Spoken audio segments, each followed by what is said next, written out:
Si tenemos un objeto situado a cierta altura sobre la superficie de la Tierra o cualquier otro planeta u objeto celeste, si este objeto no tiene ninguna velocidad, pues caerá sobre el planeta atraído por la fuerza de la gravedad por su propio peso. Si el objeto tiene algún tipo de velocidad, pues podrá escapar en cierta medida de la atracción gravitatoria. Pero si la velocidad no es suficiente, lo único que conseguirá será retrasar un poco la caída sobre el planeta. Pensemos en una velocidad tangencial o perpendicular al peso. El cuerpo tiende a escapar, pero si la velocidad no es suficiente, el peso irá cambiando la dirección del vector velocidad, haciéndolo que progresivamente caiga sobre la superficie terrestre en un movimiento en espiral. Del mismo modo, si el objeto tuviese la velocidad adecuada, la que llamaremos velocidad orbital, el peso cambiará la dirección de esta velocidad lo justo y lo necesario para que la trayectoria del objeto sea una trayectoria cerrada y que le permita estar girando en una órbita alrededor de la Tierra sin llegar a caer nunca sobre ella. Por eso decimos que en una trayectoria orbital el cuerpo está siempre, el satélite está siempre cayendo, pero nunca llega a caer. El peso hace las veces de fuerza centrípeta en un movimiento circular o elíptico. Es una fuerza que cambia la dirección de la velocidad de tal manera que esta velocidad va variando su dirección para conseguir una trayectoria circular. Aquí el peso deja sus funciones de hacer caer a los cuerpos sobre la Tierra para ejercer de fuerza centrípeta manteniendo nuestra órbita. Es por eso que observamos a los astronautas en la Estación Espacial Internacional ingrávidos, como si a ellos no les afectase la fuerza de la gravedad. Eso no es así, claro que les afecta, pero les afecta para moverse en la órbita junto a dicha estación espacial.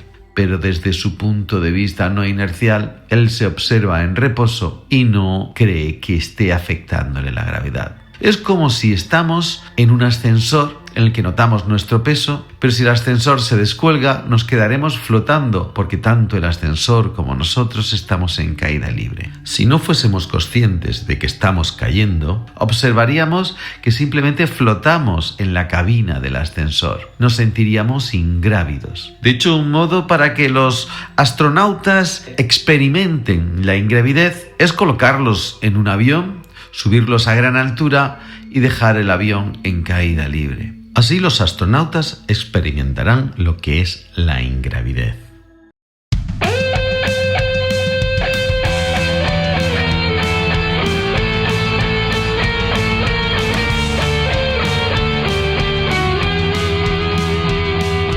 Cuando pierda todas las partidas, cuando duerma con la soledad. De esta manera es posible situar un objeto orbitando alrededor de la Tierra o cualquier otro planeta o cuerpo celeste. Para ello, como hemos dicho, debemos convertir a la fuerza gravitatoria en una fuerza centrípeta e imprimir a nuestro objeto la velocidad adecuada. A un objeto así se le denomina satélite.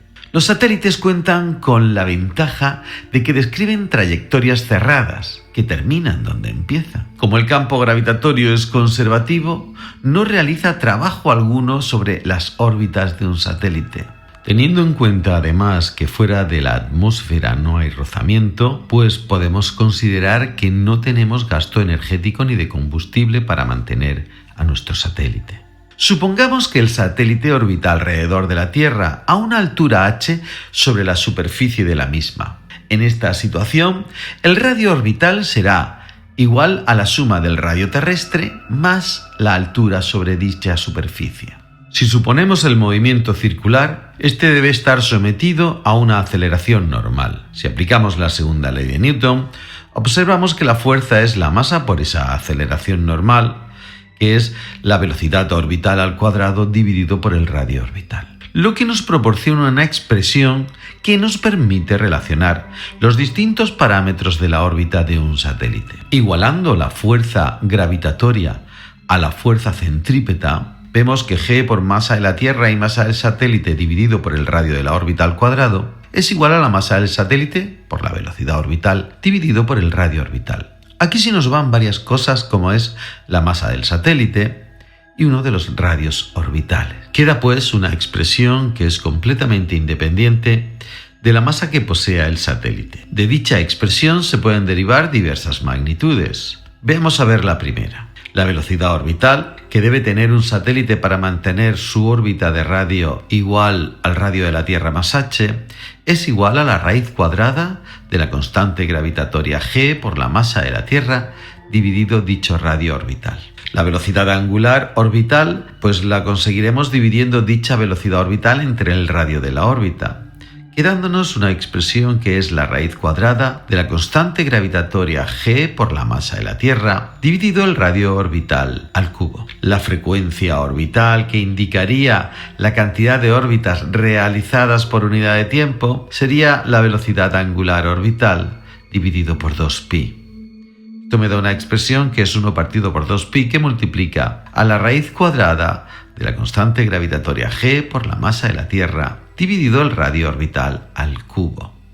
Siempre debemos tener en cuenta que ese radio orbital es el radio de la Tierra más la h y que para hacer cálculos debemos expresar los kilómetros en metros. El periodo orbital es la inversa de la frecuencia orbital y por tanto nos quedaría una expresión que sería 2pi por la raíz cuadrada del radio orbital al cubo partido la constante gravitatoria g por la masa de la Tierra. En cuanto a las energías, como es la mecánica, la potencial y la cinética, podemos encontrar las siguientes expresiones. La energía potencial es menos la constante gravitatoria g por la masa de la Tierra por la masa del satélite dividido por el radio orbital. La energía cinética, acudiendo a su expresión clásica de 1/2 de la masa del satélite por la velocidad orbital al cuadrado, nos quedaría como 1/2 de la constante gravitatoria por la masa de la Tierra por la masa del satélite y dividido por el radio orbital. Si observamos, es la mitad de la energía potencial, pero positiva. De esta manera, la energía mecánica, que es suma de cinética más potencial, me quedaría que sería la energía potencial, que digamos es un bloque negativo, y la energía cinética, que es medio bloque de aquellos, pero positivo. Al sumar aquello nos quedaría medio bloque negativo, es decir, nos quedaría menos 1/2 de g por la masa de la Tierra por la masa del satélite dividido por el radio orbital. Podemos representar las energías cinéticas, potencial y mecánica de un satélite en función del radio orbital. Al fin y al cabo son funciones de proporcionalidad inversa del tipo una constante partido por la variable x. En el diagrama de la figura podemos ver la representación gráfica de dichas energías, donde vemos que la energía potencial es negativa y está por debajo del eje x, que indica el radio orbital. La energía mecánica también es negativa, está por encima al ser la mitad de la energía potencial. Y la energía cinética está por encima del eje del radio orbital, simétrica a la energía mecánica, pero positiva. Podemos ver un ejemplo de todo esto en la Estación Espacial Internacional, que orbita alrededor de la Tierra a una altura sobre su superficie de unos 419 kilómetros de media, con una masa total de 419.725 kilos. Su periodo orbital nos daría un total de 1,55 horas, es decir, 5.566 segundos. Su velocidad orbital serían de 7.664 metros por segundo, lo que equivale a unos 27.591,9 kilómetros por hora. En la Estación Espacial Internacional, la aceleración de la gravedad sería de 8,65 metros partido por segundo al cuadrado, mientras que su energía mecánica sería de menos 2,466 por 10 elevado a 12 julios. Maniobras de cambio de órbita. Vamos a estudiar los cambios de energía mecánica de un satélite al cambiar de órbita. Imaginemos que, como en el dibujo, se pretende pasar de una órbita en un punto A a un punto B más alejado. En este caso, el radio de la órbita en A es menor que el radio de la órbita en B. Como podemos ver, hemos trazado líneas verticales que pasan por A y que pasan por B, y ahí podemos ver que la energía potencial, que es la línea negra, es menor en A que en B. La energía cinética, por el contrario, es mayor más cerca en A que en B, como podemos ver en la línea roja. En cuanto a la energía mecánica, es menor en A cuando está más cerca al satélite que en B cuando tiene un radio de órbita mucho más lejano. Esto significa que si pasamos a una órbita de altura superior, la energía potencial, que es negativa, aumenta, al igual que la energía mecánica, mientras que la energía cinética disminuye. Así, el trabajo para subir de órbitas es negativo en contra de la gravedad, y por eso es necesario imprimir una velocidad adicional que nos permita incrementar la energía potencial. El trabajo para bajar de órbita, sin embargo, es positivo, a favor de la gravedad, con lo cual solo tendremos que frenar y la pérdida de energía potencial aumentará la energía cinética necesaria para la nueva órbita. Vamos a estudiar ahora la maniobra de cambio de órbita. Vamos a ver cuánto tenemos que incrementar la velocidad de nuestra nave para pasar a una órbita superior. En la órbita más baja, en la que hemos denominado número 1, tenemos una energía potencial que es menos g por masa de la Tierra por masa del satélite y dividido por el radio orbital en esa posición 1. Incrementando la velocidad en un incremento de v, la velocidad se convertirá en velocidad de órbita más incremento de velocidad y aumentará la energía cinética de la nave a una energía cinética igual a un medio de la masa del satélite que multiplica, entre paréntesis, a la velocidad de la órbita más ese incremento de velocidad adicional, todo al cuadrado. Estas energías me darán la nueva energía mecánica tras aumentar la velocidad orbital en ese incremento de v, que será energía mecánica en la posición 1, será la energía potencial más la energía cinética, que me quedará la suma de las dos expresiones anteriores. Esta nueva energía mecánica nos permitirá conseguir la energía mecánica de la segunda órbita. Es decir, energía mecánica en 2 es igual a menos un medio de g por masa de la Tierra por masa del satélite y dividido por el radio orbital 2. Si igualamos estas dos expresiones, eliminamos la masa del satélite, multiplicamos por 2 y nos llevamos la energía potencial a la derecha, obteniendo lo siguiente, que la velocidad orbital más el incremento de velocidad al cuadrado es igual a 2 por g por la masa de la Tierra partido del radio orbital 1 menos g por masa de la Tierra dividido por el radio orbital 2. Para quitar el cuadrado, pues simplemente tenemos que hacer la raíz cuadrada de dicha expresión.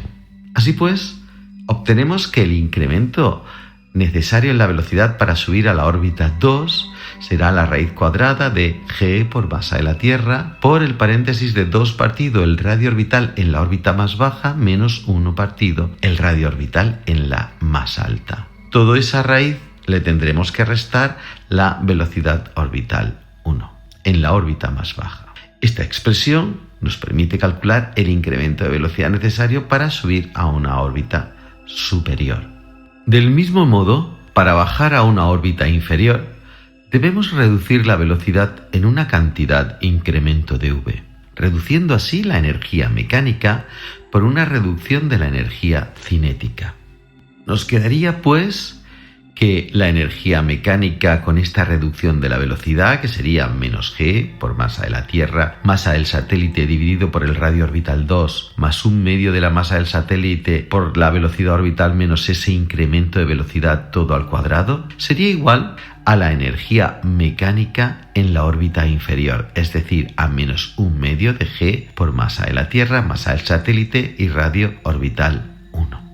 Eliminamos la masa del satélite, multiplicamos por 2 y nos llevamos las energías mecánicas a la izquierda, obteniendo así que la velocidad orbital más alta en 2 menos el incremento de v todo al cuadrado es igual a 2 por g por masa de la Tierra dividido el radio orbital superior menos g por masa de la Tierra dividido por el radio de orbital inferior.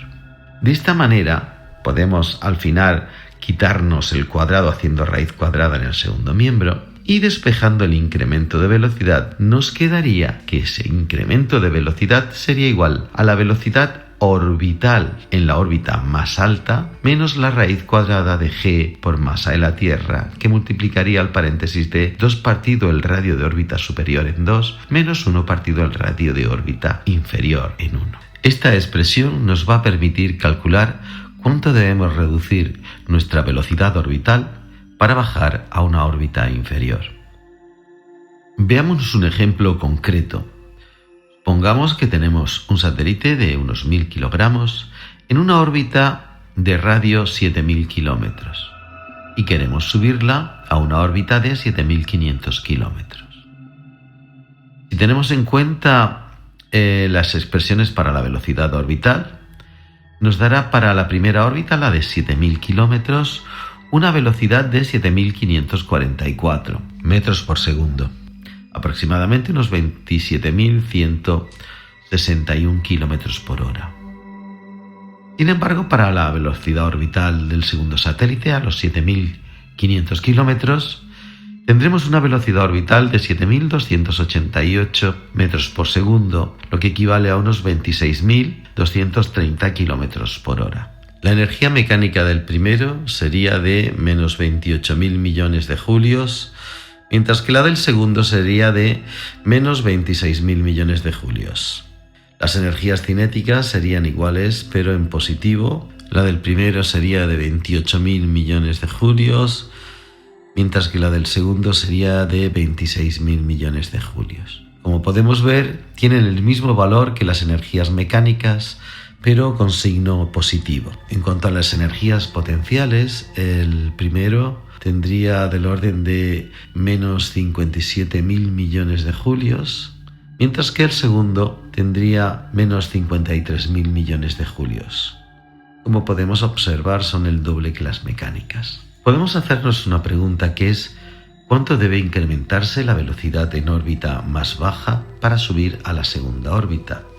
Es decir, para pasar de los 7.000 kilómetros a la órbita de 7.500 kilómetros. Pues utilizamos la expresión del incremento de v y nos da que sería de un total de 247,43 metros por segundo. Un total de unos 891 kilómetros por hora. Luego, la nueva energía cinética tras aumentar la velocidad pasaría a 30.000 millones de julios. Esta nueva energía cinética, tras sumarle la energía potencial en la órbita más baja, me da al final la energía mecánica que tendríamos en la segunda órbita, los menos 26.000 millones de julios, que es precisamente la energía mecánica de la órbita que pretendíamos alcanzar. Si estuviésemos en la órbita más alta, podríamos hacernos la pregunta de en cuánto tendría que reducirse la velocidad para llegar a la órbita más baja. Y si aplicamos la expresión adecuada, pues nos quedaría que sería de un total de 265,14 metros por segundo. Es decir, lo que viene a ser unos 954,5 kilómetros por hora. Los satélites geoestacionarios. Es interesante, en ocasiones, encontrar el modo de que un satélite permanezca siempre sobre el mismo punto de la Tierra, lo que equivale al hecho de que desde ese punto el satélite parezca detenido en el espacio. Para que ocurra esto, es necesario que dicho satélite posea exactamente el mismo periodo de rotación que la Tierra y su órbita sea ecuatorial. Su periodo debe ser, por tanto, de unas 23 horas, 56 minutos y 4,1 segundo, lo que equivale a un periodo orbital de unos 86.164,1 segundos. Partiendo del periodo, podemos encontrar el radio orbital despejando de la expresión del periodo orbital. Como podéis ver, pasamos el 2pi dividiendo, elevamos al cuadrado para quitar la raíz y luego, para quitar el cubo del radio orbital, hacemos una raíz cúbica, quedándome el radio orbital en función del periodo me quedaría como raíz cúbica de la constante gravitatoria por la masa de la Tierra que multiplica al paréntesis del periodo orbital partido a 2pi elevado al cuadrado. El resultado para este tipo de satélites verá que es de 42.158.484 metros, es decir, de unos 42.158 kilómetros de radio orbital. Si queremos situar un satélite geoestacionario en otro planeta, debemos utilizar el periodo de rotación del planeta como periodo orbital y su masa en la expresión anterior. Otros datos que podemos calcular y nos pueden ser interesantes son la altura sobre la superficie. En este caso la altura sería el radio orbital menos el radio terrestre, que nos daría una altura de 35.787 kilómetros. La frecuencia orbital, que es la inversa del periodo orbital, nos daría de 1,16 por 10 elevado a menos 5 órbitas por segundo, lo que equivale, como es normal, a una órbita diaria. La velocidad orbital la podemos calcular y nos sale de unos 3.074,25 metros por segundo, lo que nos equivale a unos 11.067 kilómetros por hora. Los satélites geoestacionarios se suelen utilizar para telecomunicaciones y emisiones televisivas. Velocidad de escape. Si queremos escapar a la atracción gravitatoria de la Tierra o cualquier otro planeta o cuerpo celeste, necesitamos imprimir la velocidad adecuada a nuestra nave. A dicha velocidad la llamaremos velocidad de escape y es la velocidad necesaria para que un objeto abandone la atracción gravitatoria producida por un planeta u objeto celeste. Para eso, la energía cinética debe compensar a la energía potencial gravitatoria para dar un saldo de energía mecánica nula. Es decir, si la energía mecánica tiene que ser cero, de manera que la energía cinética compense a la energía potencial gravitatoria, tendremos que un medio de la masa por la velocidad de escape al cuadrado, menos la constante gravitatoria por la masa del planeta, la masa del objeto, y dividido por el radio, debe ser igual a cero. Despejando de aquí la velocidad, nos sale que la velocidad de escape es la raíz cuadrada de 2 veces la constante gravitatoria por la masa del planeta y dividido por el radio del mismo. Si en lugar de estar en la superficie del planeta estuviésemos a una altura determinada con un radio orbital determinado, pues la r sería esa distancia entre el objeto y el centro del planeta. También lo podemos ver como una conservación de la energía mecánica. En el punto de partida, ya sea en la superficie o en órbita, tendremos que poner en marcha una velocidad adecuada que proporciona a la nave la correspondiente energía cinética, que añadida a la potencial de su posición, le proporciona una energía mecánica total que se mantendrá constante en esta fuga. Si se dirige hasta el infinito, que es otra forma de decir que escapa definitivamente de la atracción gravitatoria del planeta, tiende a tener energía potencial nula. No olvidemos que la distancia está dividiendo en la energía potencial y nos dirigimos hacia el infinito. Supongamos que la velocidad va reduciéndose hasta anularse. Entonces la energía también debería ser nula, proporcionando una energía mecánica nula. De esa manera tenemos la misma expresión de antes y la misma velocidad de escape de antes, que es que la velocidad de escape, que es la raíz cuadrada de 2 por g por la masa del planeta dividido por la distancia de la nave al centro del planeta.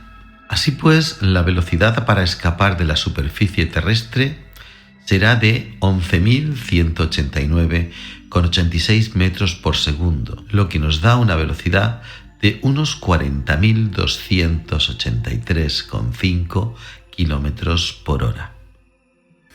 El poder de las matemáticas y de la física.